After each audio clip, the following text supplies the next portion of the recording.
नमस्कार दोस्तों। मैं आज आपसे ये नहीं पूछ रहा हूँ कि आप कैसे हैं, क्योंकि मुझे पता है दोस्तों कि जो फेल हो गए हैं वो बहुत ही दुखी हैं इस समाचार के आने से, इस जानकारी मिलने से, और ये जो रिज़ल्ट आया है उसको देखने से। और उस फेल का जो दर्द है, जो दुख है, वो मैं समझ सकता हूँ, क्योंकि मैं भी उसी लिस्ट में मेरा भी नाम शामिल है। 29 नवंबर को मेरा भी एग्ज़ाम था, प्लास्टर ग्रुप में था, तो मैंने भी प्लास्टर के उसमें भरा हुआ था। मैं अगर लोग मैं अपना एडमिट कार्ड दिखा सकता हूँ, ये देखिए मेरा एडमिट कार्ड है। और तो मेरा भी नाम फेल वाली लिस्ट में ही आया हुआ है। तो इस समय जो मेरे मन में चीज़ें चल रही हैं वही आपके भी मन में चल रही होंगी, मैं निश्चित तौर पे कह सकता हूँ, क्योंकि बहुत ही मेहनत करके वहाँ पे हम लोग पहुँचे थे। इस बार का जो इंटरव्यू था काफ़ी टफ था। पहले रजिस्ट्रेशन करवाना था, फिर जिला सेवा योजन कार्यालय जाके वहाँ पे प्री असेसमेंट टेस्ट था, उसको देना था। प्री असेसमेंट टेस्ट के बाद फिर आपको ट्रेनिंग पूरी करनी थी। ट्रेनिंग पूरी करने के बाद एग्ज़ाम देना था। एग्ज़ाम के बाद फिर आपका ये हो रहा था। हालांकि एग्ज़ाम का और ट्रेनिंग का कोई औचित्य नहीं रहा, उसका कोई मतलब ही नहीं था। वो हम लोगों को गुमराह किया गया। उसकी मैं बात आगे वीडियो में करूँगा। पॉइंट्स मैंने काफ़ी ज़्यादा वो कर रखे हैं, उनकी बात मैं करूँगा। लेकिन इस समय जो आपके मन में चल रही हैं वो चीज़ें, मैं उनके बारे में बात कर रहा हूँ। दोस्तों, ये वीडियो मेरा थोड़ा लंबा हो जाएगा, लेकिन मैं आप सभी से रिक्वेस्ट करता हूँ कि इसको पूरा देखिए, और आपको ये वीडियो काफ़ी मदद करेगा अ, और अन्य जानकारियों में, और कैसे इन सब चीज़ों से बचने में भी काफ़ी मदद करेगा। तो इस वीडियो को मैं रिक्वेस्ट करता हूँ कि आप स्किप करके ना देखिए और पूरा देखिए, क्योंकि बहुत सारी चीज़ें मैं इस वीडियो में कवर कर रहा हूँ। तो ये वीडियो थोड़ा लंबा हो जाएगा। जहाँ आपने इतने दिन, इतने महीने, इतने पैसे खर्च किए, सारी चीज़ें खर्च करी वहाँ पे, इतने भाग दौड़ में, उसके बाद परिणाम जो आपको शून्य मिल रहा है, हमको शून्य मिल रहा है। तो आप इस वीडियो को देखिए। इसमें मैं आप लोगों के लिए, हमारे लिए कुछ मैं इसमें कदम भी उठाऊंगा। अगर आप लोगों का सहयोग मिला, आप लोगों का प्यार मिला मुझे, आप लोग अगर मेरे पीछे केवल खड़े रहेंगे, तो मैं आप लोगों के लिए आवाज़ उठाऊंगा ज़रूर दोस्तों। इसीलिए मैं आज ये वीडियो बना रहा हूँ।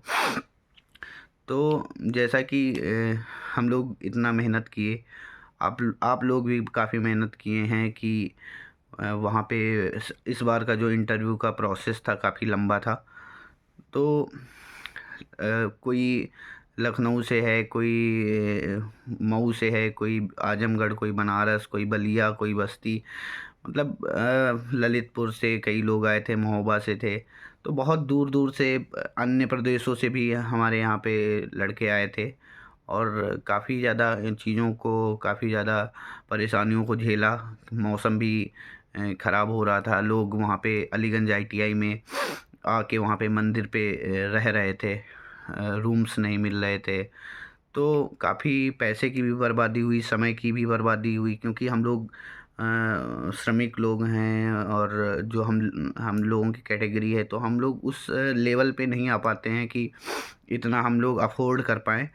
तो मेरा जो मेन कंसर्न था, कि जो वहाँ पे इंटरव्यू लिया गया, तो मेरे जो ये क्वेश्चंस हैं, क्या ये आपके भी क्वेश्चंस हैं? अगर आपके क्वेश्चंस हैं तो इनको कमेंट में आप ज़रूर लिखिए, और इन पे फिर आगे मैं एक अलग वीडियो बनाऊंगा, उसमें फिर बताऊंगा कि इन जो जो हमारे ये क्वेश्चंस हैं, इन पे हम कैसे आगे आगे बढ़ सकते हैं। तो जो देखिए क्या है कि हम लोग बहुत ही एक, सभी किसी न किसी तरीके से गरीब परिवार से आ रहे हैं। बहुत अच्छा अपना स्टैंडर्ड नहीं है, इस वजह से ही इस भर्ती को देख रहे थे, क्योंकि इज़राइल जैसे युद्धग्रस्त जो देश है, वहाँ पे जाकर काम करने के लिए अगर हम तैयार थे, तो उसका रीज़न ही ये था कि हम जाके वहाँ पे काम करें, ताकि हम अपने घर परिवार को बेहतर शिक्षा, बेहतर स्वास्थ्य, बेहतर रहन-सहन दे सकें। इसके लिए ही हम लोग कोशिश कर रहे थे। लेकिन फ़िलहाल जो हुआ उसको अब क्या ही कह सकते हैं, क्या उसमें किसकी गलती है, किसकी नहीं गलती है। और जो आपके मन में सवाल हैं वो, और जो मेरे मन में सवाल हैं, मैं उनको एक बार आपको बताना चाहता हूँ, और उसके बारे में मैं आपसे विचार विमर्श भी करना चाहता हूँ। आज एक फैमिली मेंबर की तरीके समझ लीजिए, बड़े भाई के तरीके समझ लीजिए, छोटे भाई के तरीके समझ लीजिए, या किसी भी तरीके से आप समझ लीजिए कि मैं एक इस पे विचार विमर्श करना चाह रहा हूँ कि जो वहाँ पे इंटरव्यू, सबसे पहले मैं इंटरव्यू, जो टीम इज़राइल की पीबा की टीम जो आई थी, वो जो इंटरव्यू ले रही थी, मैं उसके बारे में आपसे पूछना चाह रहा हूँ कि जो टेस्ट लेने का उनका पैमाना था, वो पैमाना क्या था? क्या ये पैमाना सही था?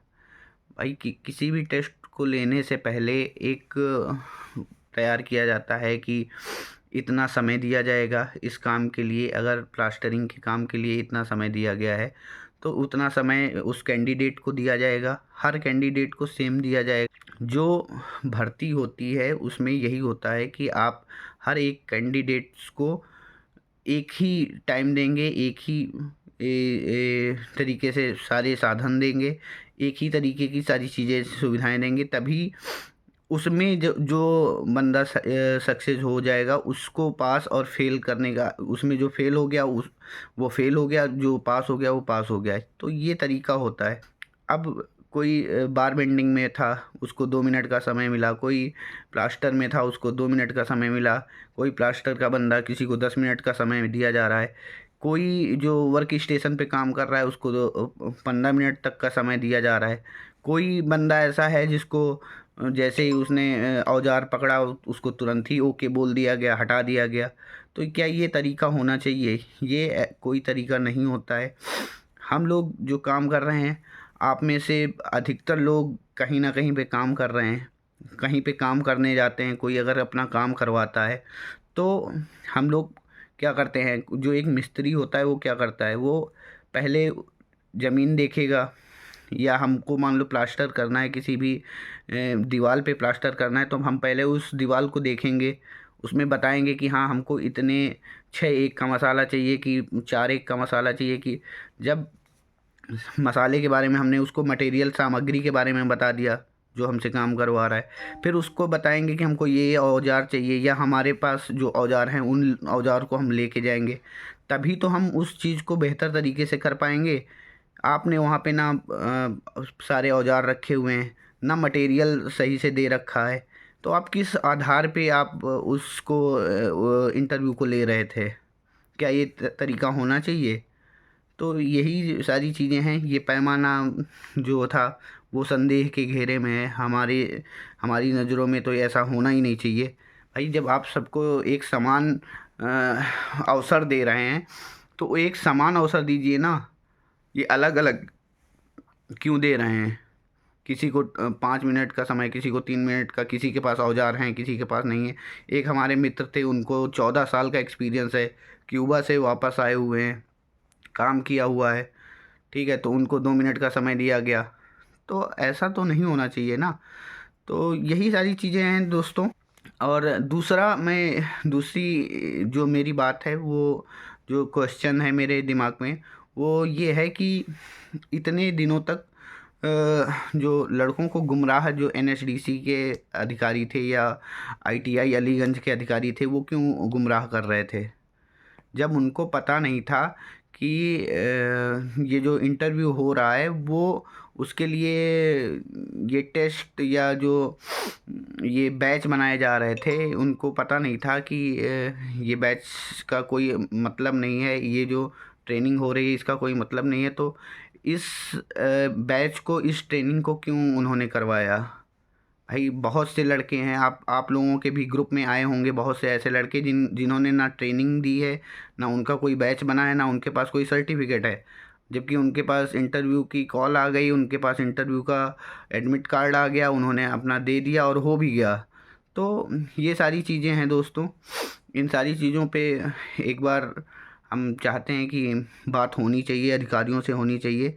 अगर आप लोगों का सहयोग रहा मुझे और आप लोग बताएंगे मुझे कि आगे क्या करना है, तो मैं इन सारी चीज़ों पे आप लोगों की तरफ से मैं बात करूँगा और इस पे जो भी सही चीज़ें होंगी उन पे कार्रवाई मैं सुनिश्चित करने की कोशिश करवाऊँगा कि जो सही चीज़ें हैं उन पे कार्रवाई हों। तो दोस्तों, मेरा कहने का मतलब ये है कि जो भी इतने लड़के इन्होंने फ़ेल किए हैं, उसका कोई आधार इन्होंने नहीं रखा है, ना कोई एक पैमाना बनाया है कि इस पैमाने के आधार पे हमने इनको फ़ेल किया है।